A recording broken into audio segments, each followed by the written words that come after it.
And Om Hari Om. hope you're doing Om Hari Om. Om Sahana Bhavatu. Sahano Bhunaktu. Saha Viryam Karavavahai. Tejasvina Vaditamastu. Mavidvisha Vahai. Om Shanti. Shanti. Shanti. Om, may the Divine Being look over us lovingly as a mother and father. May the Divine Being support and nourish us as a mother and father. May we have the strength and skill to study together the art of spirituality. May no misunderstandings arise amongst us. Om, peace, peace, peace, and thy blessed beneficence be unto us and to all your children everywhere. So good morning, everyone. Welcome to our Sunday morning talk. The topic today is You Touch Me. And as happens these days, what is going to happen is I'm going to go away from being seen on the screen and read the poem, and then we'll take it apart line by line to see what significance it has for us as a group of spiritual seekers, a congregation, holy company. But before we do that, is there any comment or remark, concern or question that wants to be addressed by anyone before we begin? We have a very good gathering this morning, so glad to have you all with us. All right. As I say, I'm going to go away and read that poem.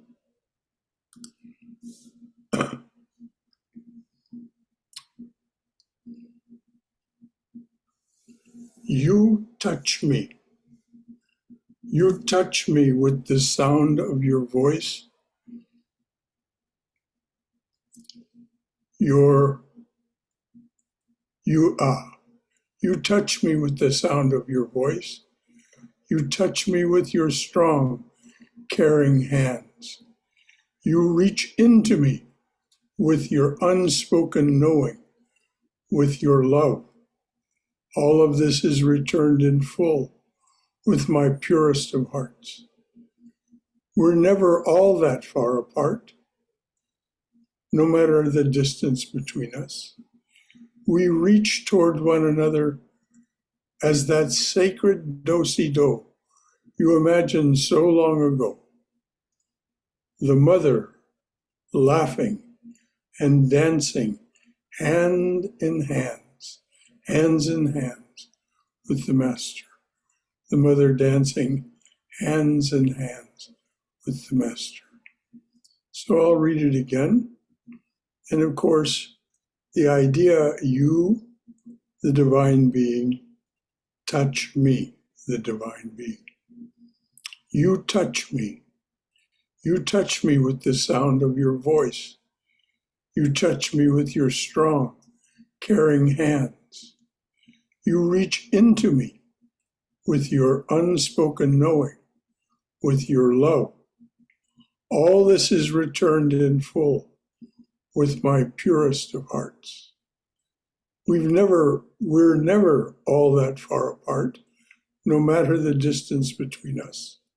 We reach toward one another. We reach toward one another as that sacred do-si-do you imagined so long ago. The mother laughing aloud, dancing hands in hands with the master.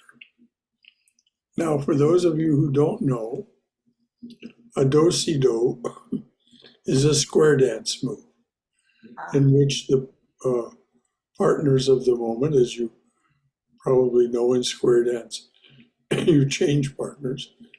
But with your partner of the moment, when do-si-do is called, you grasp hands. Both people reach out their hands and they move toward one another and away from one another. Do-si-do, pulling toward one another and away from one another. And it's always a very happy, and there's a lot of laughter and sometimes some sweet remarks. So that's a do-si-do.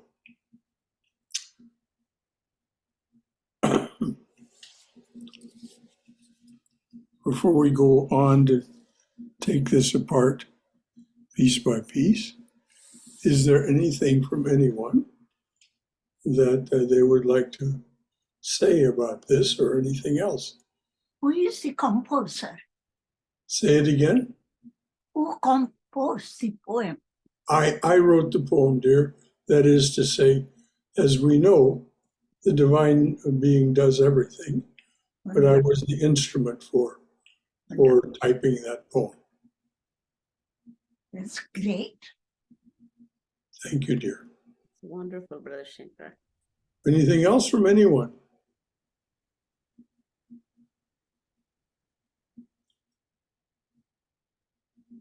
A great poem. Say it again, please. It's a great poem. I read. I didn't know who wrote it, but I know now. Thank you, Sada. Well, as I say, if we are to believe everything the scriptures tell us, there is only one doer. Mother alone is the doer of everything within time, space, and causation. But those of us who participate in these things are her instruments. So we have the privilege of recording what it is that she wishes to have said. Thank you for the remark, Sada. Anything else before I go back and we take this apart? Brother Shankara, this is Haima. Yes, Haima. This poem reminds me of footprints of Christianity. Footprints. That reminds me when we have faith, it just, you can see them, you can feel the footprints. When you're being carried. Yes, yes. One set of footprints, two sets of footprints. Two sets of footprints. And the question, when there's only one set of footprints, I thought that you were with me, and exactly. the answer comes back, well, I was carrying you. It reminds me, this poem reminds me. I believe in that strongly. Thank you, Brother Shankara. That was a great. Well, thank you. You're a great one for connectivity, Haima. All right, I'm going to take the poem apart line by line.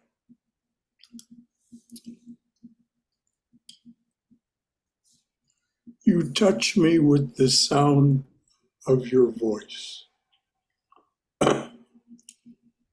When the you we're talking about, each one of us is the divine being made manifest as a human being. So when you speak to me, will you touch me with the sound of your voice? And this is why we must be so very careful, very careful. If we wish to be kind and compassionate, we must be so very careful about what we say and how we say it to people, because it will have a profound effect. So you touch me with the sound of your voice. You touch me with your strong, caring hands. We all are hand in hand, metaphorically, or sometimes actually. We actually touch one another, hold hands briefly. You touch me with your strong, caring hands. Again, the manner in which we behave with one another in holy company, or for that matter, in any company, but especially in holy company, will have a profound effect on the other person.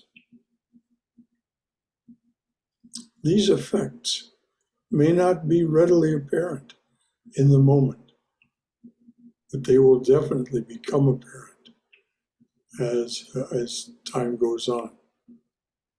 This is the effect of samskaras, the mental impressions that we're left with. They become, and we know when we're in the presence of someone who really cares about us. That is the divine being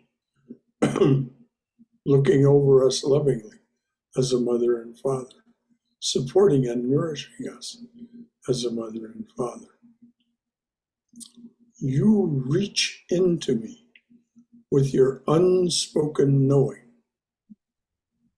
Now, we all know that as we do our spiritual practice, we come into the possession of knowledge that is not spoken in words. It is not spoken in words. It is an unspoken knowing. It is the voice of silence, as is said by so many saints, especially Meister Eckhart. He said, the language of God is silence.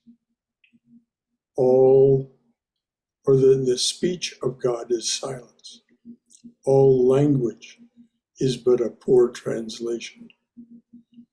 So it is this, when we reach inside ourselves, when we turn away from the outside world and turn to the inside world, and we begin to attend to what the Atman has to say to us.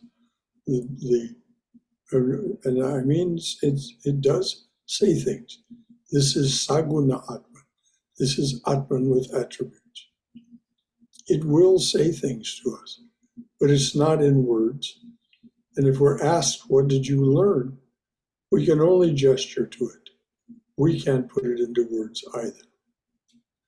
So before I go on, is there anything from any of you that you'd like to offer about any of these things?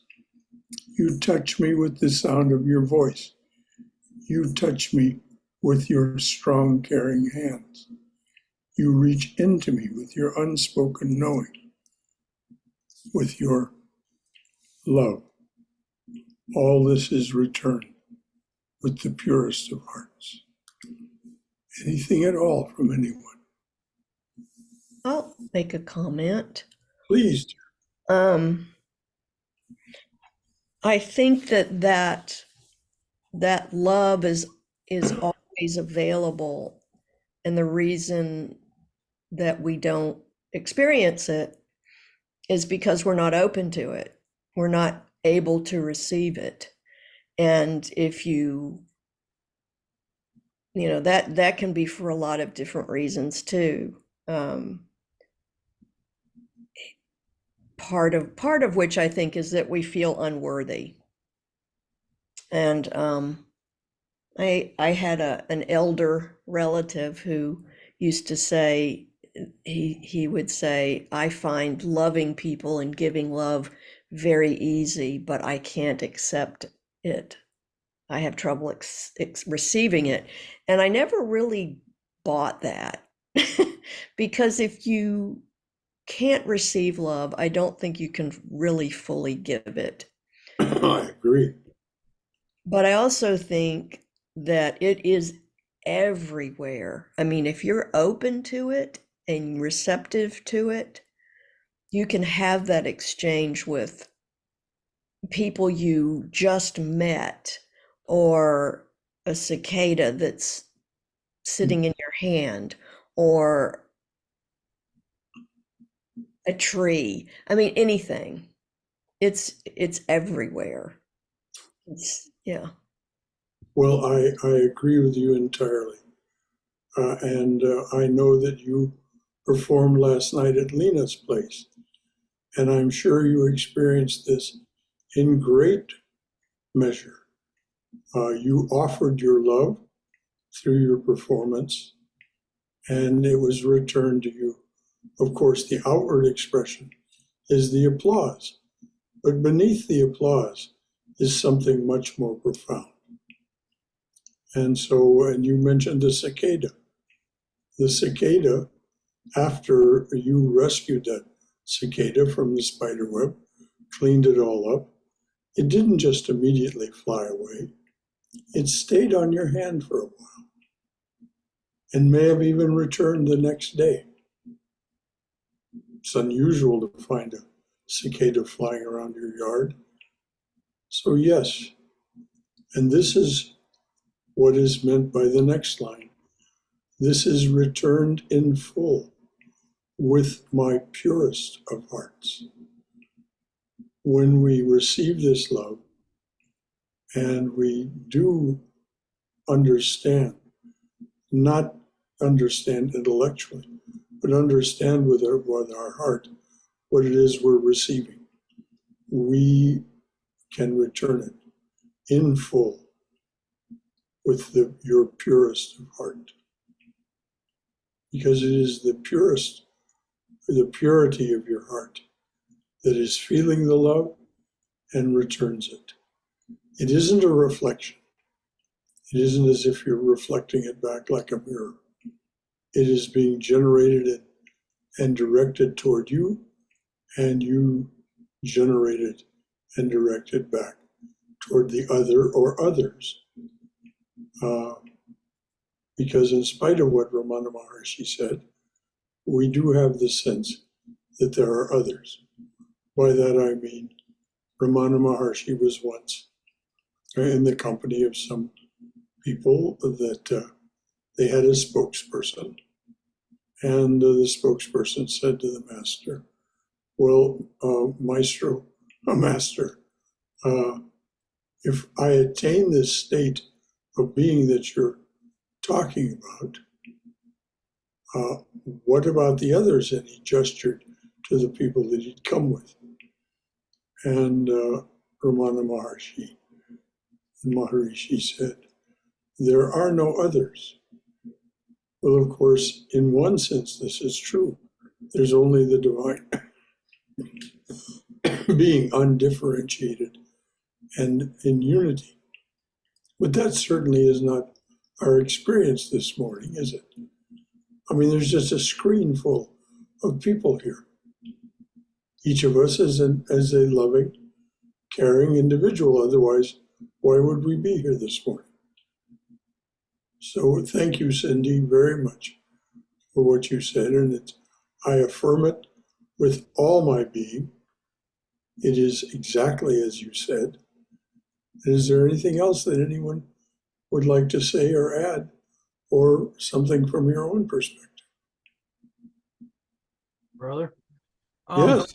It's been my experience with Swami and also with the practice through the mother and Sri Ramakrishna that I have experiences where I remember how it was, I guess, in my earliest childhood before all the mental modifications came into play. And you remember that primal love that you felt for like a loving grandparent that you adored, or, that's, and I feel that way about Swami, and I had long since forgotten that. And, and now I start to get glimpses of it, and I realize, what, they were talking about, why enlightened people, hang around children for that aspect. And, but then, you start thinking about, well, all love is for other things is a misguided or misidentified love for God itself. And the pieces start coming together. And, I don't know. I guess once you have that experience of remembering that love a few times, it starts getting closer and closer. But anyway, that's what I got. Well, thank you, Bhagavan Das. And I share your experience of a loving grandparent. My mother's mother was extremely important in my early development from age, when I was born to age 3. She was there and was that loving, trustworthy presence. And second, what you said about we see our love for things in the world, things that misguided love. Well, as soon as we begin to see everything as the divine, then it's not misguided love. We just have to beware of having that love become an attachment. Or if it's something painful rather than something loving, we have to be careful about it becoming an aversion. But there is only the divine being. It's one of the themes of this poem.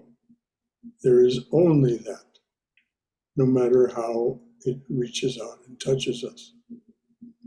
So thank you, Bhagavan Das, and thank you, Cindy. Anyone else? Brother Gaurav here. Yes, Gaurav.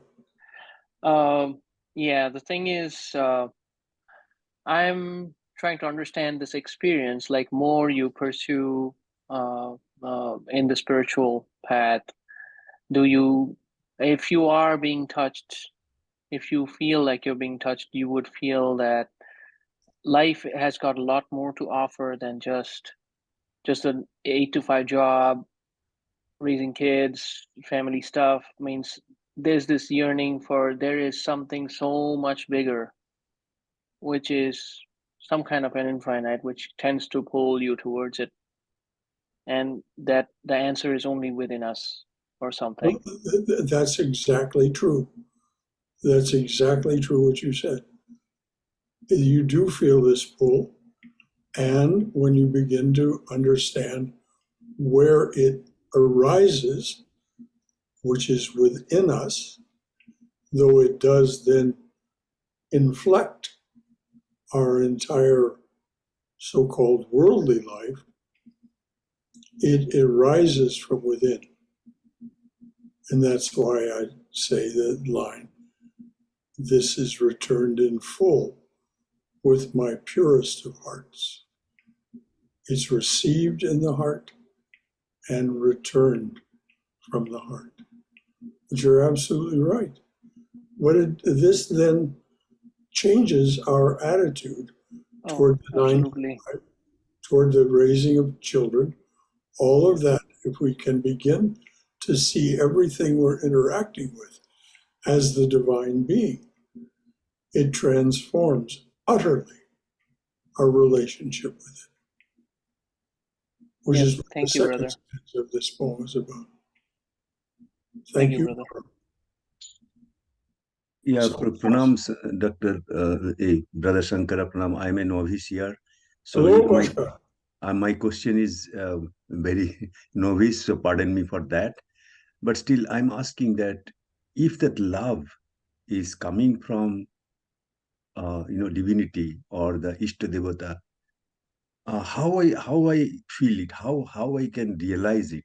Because if love coming from a mom or coming from my grandparents, I can see the expression, I can see the touch, but how I realize it, whether God is loving me or not. Well, I'm not telling this is a desire, but what I'm saying, I just need a feeling. Is that only feeling or anything else that I might? No, trust your feelings and trust the feelings. You mustn't be too vulnerable to people who have bad intentions. But this is why when we turn within, when we do spiritual practice, we find this truth. We find this love. We find it is welling up within us.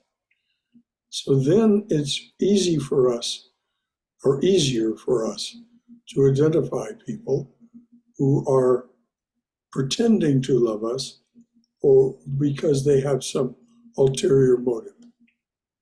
We can love them in spite of that fact, because what is it we're loving? We're loving the divine being. The you in you touch me. But we definitely can feel the divine presence and its love when we turn away from the distractions of the world for those moments that we turn inside and listen to that unspoken language, that unspoken teaching of the Atman. Does that make sense? Yeah, it makes sense, no doubt. Thanks, Brother But we Shankara. have to do it, you see. This is the thing. We can't just think about it. We have to actually do it. And we have to do it on a regular basis. If we don't do it on a regular basis, it's like anything else. We won't make much progress. Some progress will be made, no doubt. And unless we're regular in our spiritual practice, then things tend to slip away from us. And then when they slip away from us, it's harder to retrieve them again. It's easier than it was before, but it's still, the world is very captivating. The world of sense pleasures and outward activities. It is not called Mahamaya for nothing. It is definitely captivating and is meant to be. If you read about Maya, it is meant to be captivating. Mother wants this play, this Leela, as Sri Ramakrishna called it, to go on. And so she deliberately, quite deliberately, distracts us. So we have to say, well, thank you, Mother, but I'm going to see your distractions in another way. And maybe quickly, if I can ask the second one, Yes, please. this is a follow-up with this one, is this love we are talking about here, is the both side? I am seeking love from God, and I'm also have to give love to others. Is that we are talking about here? It's both ways. What will happen is once you're experiencing the love of God and therefore seeing more clearly, you will see the other people in your life as the divine being. And it's much easier to offer them love. But as I say, this must be a practice that you do. That it's not something that will come to you spontaneously, or it might. Some very fortunate people, it does come to them spontaneously. But most people, we have to do the work to, as we say, purify our minds and hearts. And that is, eliminate more and more of the distraction, or correctly identify what it is that's distracting us. Then, even though other people, before they seemed a botheration, now we have a different sense of them. And it doesn't mean that no one will ever be a botheration again. Yes, people will be a botheration, but you will see it differently, and you'll see their motivations differently. I hope all that makes sense. Yeah, absolutely. Thanks, brother. Brother Shankara? Yes, dear. Yes, exactly. Following up on that point is when we, like you said, we see the ulterior motive, and even the discernment is given by God. So we have proper, the right recognition and awareness of the motivation of the other person. Brother, I would say this. Hold on, let me respond to Nira.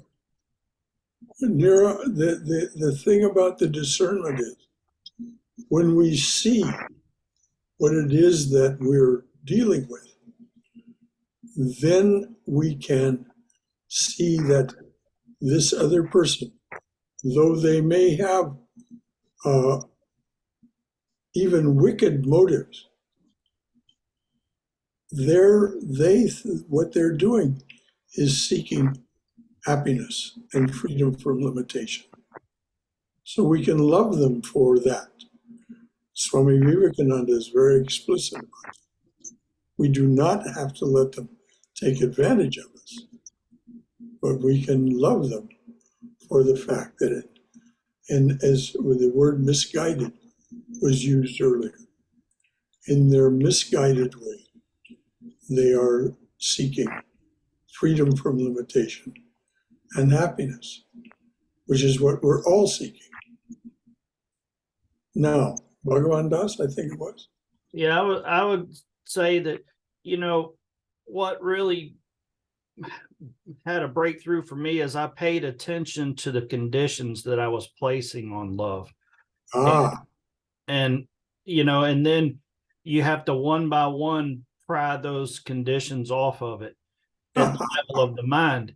But then you realize once you, like, let's say if, like the person before, it sounds like to me he's in his mind. It hasn't really reached his heart yet. But it's kind of like the guru. You have to realize when they say, well, the guru is not doing anything. Well, I don't have to try to love. It's already there. It is what, the Atman is. But, the mind has layered all these conditions onto it. Yes. And that's the obscuration of the heart, basically. Yes. So pay attention to how you're putting conditions on love. Oh, yes. If the love is not unconditional, as Swami Vivekananda stresses so strongly, it's not really love at all. It's bargaining. It's shopcraft. Yeah, it's transactional. Transactions, yes. Which, but too, like you're saying, don't make the mistake of love and having to let, the laws of cause and effect have their way if somebody's doing something stupid, stupid is supposed to hurt. Well, we can value the other person for what they're trying to receive from the transaction. And we can then, because our love is unconditional, we can give that to them if it's not inauspicious to do so. Why not give them what they want? If you can, and it's practical for you, give them what they want. Anyone else? Anyone? Brother Shankara? Yes, Bhagavan. In some ways, love and touch are synonymous. Because when we are talking about touch, we are also talking about love. But that touch is not a sensory experience. It's extrasensory. And to the extent that it does not apply only to the human beings, but also to the animals. Because when you touch them properly, they immediately sense whether it's a contaminated touch or an uncontaminated touch, and they follow accordingly. For example, the way Ramakrishna touched Vivekananda, that touch was not a touch. When we say he touched my heart, neither hand is involved, nor the heart is involved. And yet you say, he touched my heart. So this is a perception, and that perception is deep and within the system. Absolutely. And this is, you remember Cindy mentioned the instance of the cicada. She dealt with that cicada lovingly, rescuing it from this spider web, where it was too large to be eaten by the spider, but was nevertheless trapped in that web and would have died there simply of starvation. Well, Cindy freed the cicada from the spider web, cleaned it up so that it no longer had any of the spider web attached to it. And remarkably, it did not fly away immediately.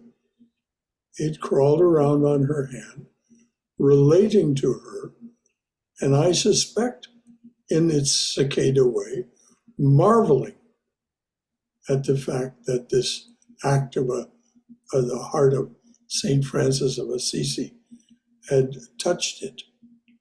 And then it finally flew away. So you're absolutely right, Bhagirath. Animals, as well as other human beings, will react to what we offer them. And this is why I said, returned in full with my purest of hearts, unconditional, unconditional. The love that is received, regardless of the person's motivations. In the case of the poem, the person's motivations, being the divine being, are very pure. So they're returned with that purity. Thank you, Bhagirath. Anything else from anyone? I actually think animals are a good starting point to learn, and then we have to apply that to other humans, which is much more difficult. Yes, well, Walt Whitman actually observed that he thought he could go and live with the animals, that they would be easier to live with than human beings. Some beautiful lines in his poem, Song of Myself. Anything else from anyone before I go on to the second stanza? Shankara, I feel general comment that people who deal with animals, I've just observed in the zoo, they're very kind and generous to human beings because, you know, they've had such good experience with the animals, receiving unconditional love and giving unconditional love. Yeah. Well said, Nira, well said. And any of us who've ever observed real people, real zookeepers, have observed the same thing. Brother, even okay, please go ahead. I was just going to say it's really the mirror in which the Atman sees itself. Yes. Is that love reflected back? Yes. Yes, because the Atman is not restricted to human beings. The Atman is in every living creature. As a matter of fact, it is said within every thing that appears to us to be lifeless. It's not lifeless. And also, so to speak, contains the Atman. So, Gaurav? Yeah, the thing is, I was going to say exactly what Bhagwan Das mentioned there. So if you have a pet, means you look at it, the pure innocence of it, I don't know, that reaches out to you some way you cannot really explain. Means that is what you get attached to. Well, if you really have pets for a long time, you find that they're not altogether innocent. They can be quite manipulative, both dogs and cats, in the experience of this human being. It's not that once again, they're only trying to make themselves happy. Yeah. So trying to get what they want by being whatever they are. They are true to themselves, though. Yes. Shankara, Yes, dear. could you talk about Ramakrishna's disciple who loved his goat? Well, yes. I guess it's certainly germane. Sri Ramakrishna lived in his room at Dakshineshwar, the Kali temple there, and many people visited him. And one time, this man visited him. He was from a very nearby village, and he said, somewhat defiantly, well, I understand that you're able to love all the forms and formless aspects of God. I find within myself, I can't love any of the forms or formless aspects of God. Now, he was being very pointed about this idea of love, and there was this conditional aspect to it. You know, I can or I can't. Unconditional love is spontaneous and there's no conditions on it. So Sri Ramakrishna's response was, well, what do you love? And the man thought a moment. It kind of took him aback. You know, what did he love? Well, he said, I have a goat.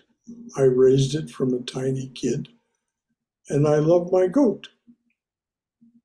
And so Sri Ramakrishna said to him, very well, worship your goat.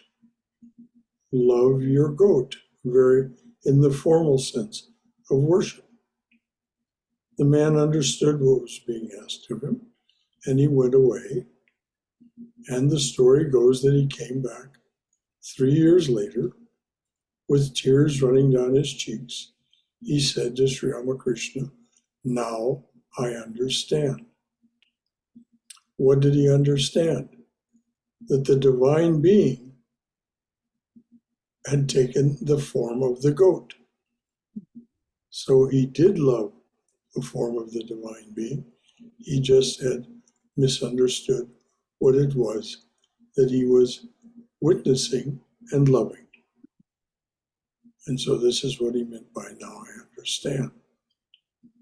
And he was very grateful to Sri Ramakrishna for revealing this to him, because now he could appreciate the other forms and formless aspects of God for what they are. Thank you, Laurie, for bringing that up. That's definitely, particularly when we begin to talk about unconditional love. You know, when love is not a transaction, but it is indeed unconditional. We can offer it because we really have no choice. It just spontaneously arises in us, particularly toward those things that are worthy of it. You know, everything is theoretically worthy of it, but it isn't necessarily our experience.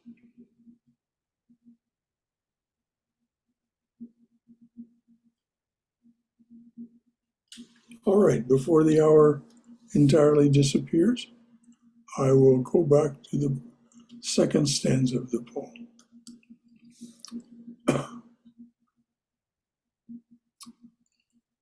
We're never all that far apart, no matter the distance between us. We reach toward one another as that sacred do-si-do you imagined so long ago. The mother laughing and dancing hands in hands with the master. We're never all that far apart, no matter the distance between us. We reach toward one another as that sacred do-si-do you imagined so long ago. The mother laughing and dancing hands in hands with the master. Now, for those of you who weren't here when I explained what is a do-si-do, in square dancing, there is a move, a dance move called a do-si-do. And you, the partner that you're facing at that moment in the square dance, as you know, if you know square dance, you change partners. But now you're facing a particular partner.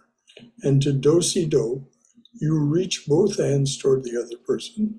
They reach both hands toward you. You grasp one another's hands, and you pull one another toward one another, and you move away. And you do that several times. It's a beautiful move. So we reach toward one another as that sacred do-si-do you imagined so long ago. The mother dancing, laughing and dancing, hands in hands with the master. What is the mother and the master? Who are these? These are the divine masculine and the divine feminine. The divine feminine and the divine masculine. This is what is going on all the time. Each of us is embodied apparently as a gender modified, a gender defined human being. It's not true behind the scenes. The Atman has no gender, Brahman has no gender, but we seem to. So we're never all that far apart, no matter the distance between us, because there is no time and space for the divine. We reach toward one another as that sacred do-si-do you imagined so long ago. This imagination was actually a devotee who imagined this relationship of the divine to the divine as this do-si-do. And so it really stuck with me. It made a mark on my heart. We reach toward one another as that sacred do-si-do you imagined so long ago. The mother, the divine feminine, laughing aloud. And she does laugh aloud. I mean, the universe rings with her laughter. Dancing hands in hands with the master, with the divine masculine. And so we are that, we witness that, and this is the condition in which we exist if we indeed, if our awareness attaches itself to that conceptualization, to that idea. There are many, many different ways we can see our relationship to the world. This is one. You touch me. The divine being touches this as the divine being.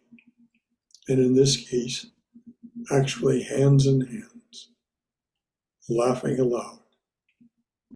Divine feminine being, laughing and dancing, hands in hands with the divine masculine. And we've seen that this morning as people spoke with one another, this very sweet and thoughtful, compassionate relationship. Anything at all from anyone else about any of that? Brother Shankara, Yes, Bhagavan. the do-si-do dance that you are referring to, in a way, is illustrated by Krishna's dance, because Janmashtami just went by. Yes. There Yes. was a dance, and every gopi, and there were quite a few of them, wanted to dance with Krishna. And therefore they were disappointed because Krishna could dance only with one gopi at a time. So he turned in such a way that every gopi thought she was dancing with Krishna. Krishna multiplied himself to make an imagination that everyone is dancing with him. That is exactly like your goat story. That is exactly a Lucido story. That then your partner is what you think that partner is. And then go on with that one. Well, this is, for those of you who don't know this story, this is called the Rasa Leela, Yes. the sweet play of Sri Ramakrishna as a cowherd boy in Vrindavan. And as Bhagirath was pointing out, the gopis, of course, because of his divine nature, they all fell head over heels in love with him. He was just a boy. This was not romantic love. This was a sweet, sisterly love. It was intense, very intense. But as Bhagirath pointed out, there was only one Krishna and many gopis. What to do? So Sri Krishna multiplied himself into many, so that each gopi felt as if she, and she alone, was dancing with Krishna. And for those of you who want to know more about this, it's well worth your attention. Just Google Rasa, Rasa, Leela, Lila of Krishna. And you'll find many, many stories in the Puranas and elsewhere about this wonderful period in Krishna's life before he became king and so on, and assumed his adult role, and the role that he then played with Arjuna, which resulted in Bhagavad Gita and so on. Thank you, Bhagirath. Anything else from anyone? You Yes, know, hello, this is Jen. Yes, Jim. I wasn't going to say anything, but I just love the comment about Krishna and the gopis. I grew up in Michigan, and as Girl Scouts, we all learned how to square dance, so I know the do-si-do well. And the image of changing partners after the do-si-do, and the image of no matter who your partner is, it's all Sri Krishna. It's just beautiful. It's a beautiful image. Thank you, Jen. Indeed it is. And that's what was in the heart as those lines were written in the poem. Yes, the sacred partner is the sacred partner, no matter who it is. It is the divine. It is, metaphorically speaking, Krishna. Thank you, Jen. Very well said. Thank you. Well observed. for me, in a lot of the more inspired classical Indian music, you can really hear that dialogue in the music. Ah, yes. And that where the ancient love that's always existed between the two to become the one and to know themselves as the one. You can hear it in the music. Mm-hmm. There are many instruments played in Indian classical music. Of course, the veena is one, and the tabla is another, or the veena and a violin.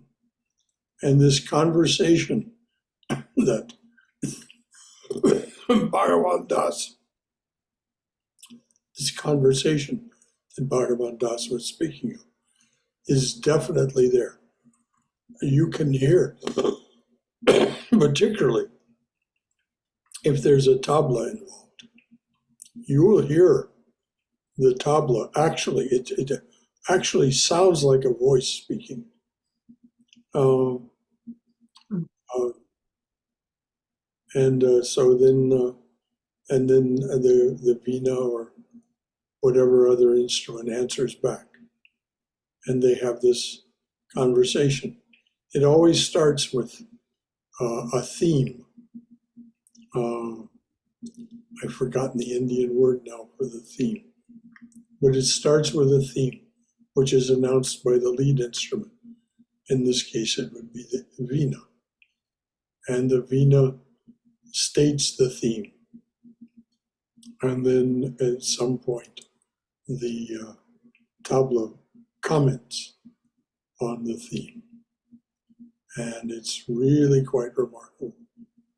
Again, it's something that you can find online. Wonderful examples of Indian music.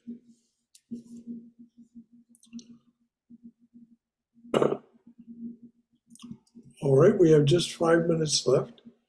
Anything else from anyone about any of this? Brother Shankara? Yes, Bhagirath. We discussed the human models for touch, the animal models for touch, but what about the patients with leprosy? Because they have lost their sense of touch completely. And yet, they are touched by Mother Teresa. They were touched by some of the Christian saints, and they came alive. That touch did not come back. But the joy that can come from the touch, they could experience that joy. That means the touch is beyond the physical touch that we are discussing. Well, yes, it's because it is the radiance of the divine being that is being experienced. The radiance, of course, if it can manifest itself as a physical touch, all the better. But as you say, it will be experienced by someone in the presence of a saint.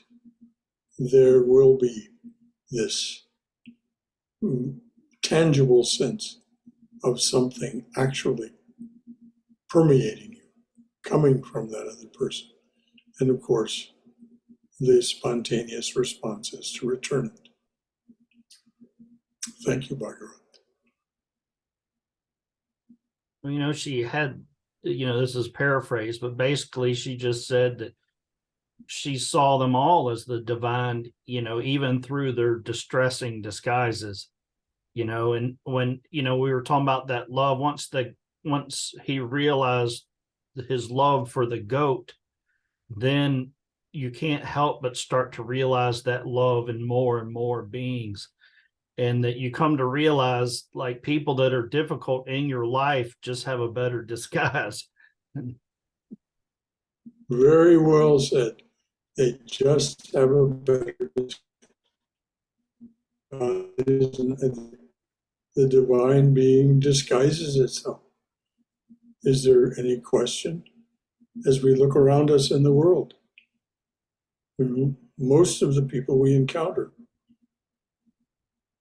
do not seem to be aware of their divinity. Though, as Thomas Merton says, they're shining like the sun. Each one of them is shining like the sun. He had that as an actual experience, seeing the people around him at the corner of 4th and Walnut in Louisville, Kentucky one afternoon. He had the experience of, he said, how can I tell these people that they are each one shining like the sun? So disguised they may be, but if your eyes are clear, you see what it is that is behind the disguise. And as again, it isn't as if you should allow these people to manipulate you in any way, if their disguise is one of manipulation to make themselves freer or happier. But you can certainly love them anyway. Thank you, Bhagavan Das. Thank you, Bhagirath. Anyone else? Anything at all?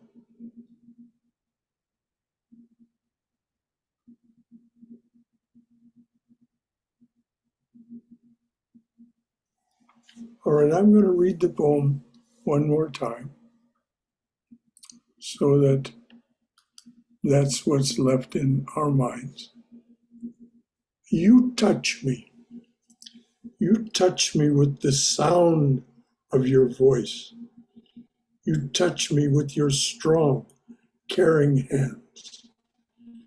You reach me with your unspoken knowing, with your love. All this is returned in full with my purest of hearts. We're never all that far apart, no matter the distance between us. We reach toward one another as that sacred do-si-do you imagined so long ago. The mother laughing aloud, dancing hands in hands with the master. The gopis dancing with Sri Krishna.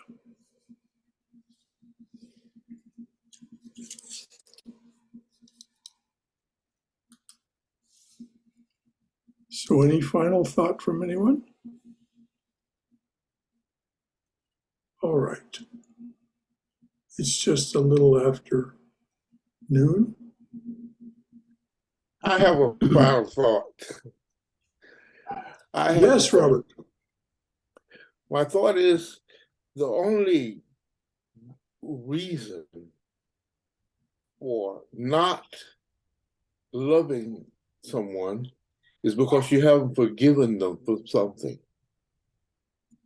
And if you haven't forgiven them for something, you're just punishing yourself. Yes. Very well said. And would you expand on what you mean by punishing yourself? How is it that you're punishing yourself? Well, when you don't forgive a person for something, the person may be totally unaware that you haven't forgiven them, and they could probably care less if you did or if you didn't. So you are just creating bad karma for yourself with the action of not forgiving. It puts you in a situation or condition where you cannot be happy. Right, exactly. You cannot be happy if you're in a condition of resentment and lack of forgiveness. You have limited your own freedom. Right. You have limited your own happiness by not having the generosity of heart to understand that this was just the divine being in a misguided action that probably was not all that intentionally directed at you in the first place. But it doesn't matter if it was. Yeah. Their ignorance is not your concern. The truth of their being is your concern. And when you relate to that, then you are free and happy. Thank you, Robert. A very good last word. Brother, can I add something? Can I add something to what Yes, Robert said? please. It is almost like you have this burning coal you're holding on to. Yes. Just let go of that burning coal. I mean, drop Right. it. It's so. Very, very well said. Yeah, what will happen? You'll simply burn your hands.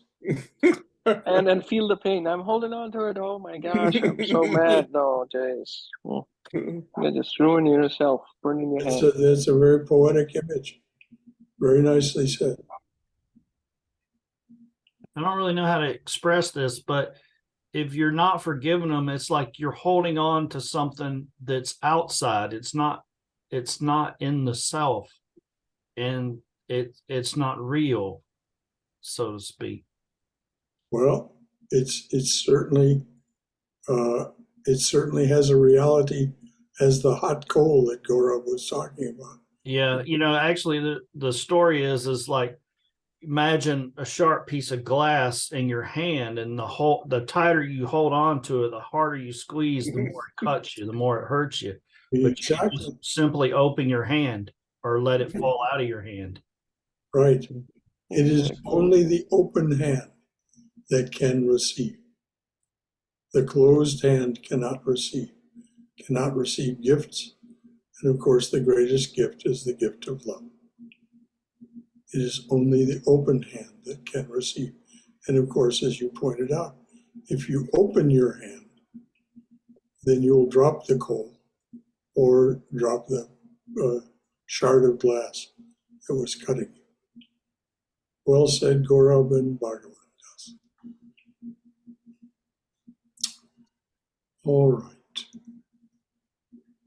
Jai Shri Guru Maharaj Ji Ki Jai. Durga, Durga, Durga. May we be safe. May we be healthy. May we be cheerful. May we have peace of mind. And may we go forward, secure in the knowledge that we are in the loving and protective embrace of the Divine Being as our mother and father. May you all be well and in bright spirits. May we all be well and in bright spirits. The next time we can gather together will be, of course, Tuesday. And but it was so good of you all to come today. Those of you who spoke were very welcome, and what you said really added to our conversation. But as always pointed out, it doesn't matter if you say a word at all. You are felt. The unity is there. The current of spirit seeking itself, studying together the art of spirituality is there. And so you are felt, and your reactions are felt, whether we cognize them in our waking awareness, they definitely have an effect on our subconscious and on our hearts. So thank you, each and every one, for being with us. So much love, so much caring, so much congregation, so much togetherness, studying the art of spirituality together. How joyous. So until next time, I will sign us off. Jai Ma. Until Tuesday. Thank Jai you, Ma. everybody. Thank you. Thank you. Bye-bye.